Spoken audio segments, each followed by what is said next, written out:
দুপুর 12:30 বাজে, রান্না বান্না কমপ্লিট। এবার মেয়েও স্কুল থেকে প্রায় চলে এসছে, তো আপেল খাচ্ছে, এখন ওকেও খেতে দেবো। এখানে আছে বিট আর গাজর ভাজা, এটা ওরা স্যালাড হিসাবে সকালে কাঁচা মুড়ির সঙ্গে খেয়ে নেয়। তো আমি কাঁচাটা অত খুব খেতে পারি না, কদিন জুস করে খাচ্ছিলাম। এটা হালকা জল দিই, মানে একটু জল দিই, ড্রপে করে 1 ড্রপ তেল দিয়ে এটাকে সেদ্ধ করে নিই। এটা আমি খাই শুধু, এটা একা আমার জন্য।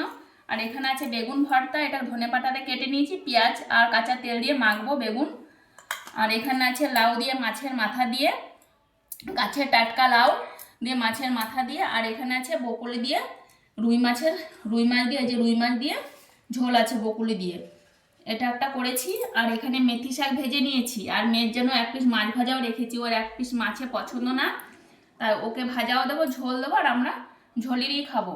তো এই আজকে রান্না। আর এই যে ভাত, গরম গরম 1 হাঁড়ি ভাত। তো আমাদের এই যে রান্না বান্না কমপ্লিট।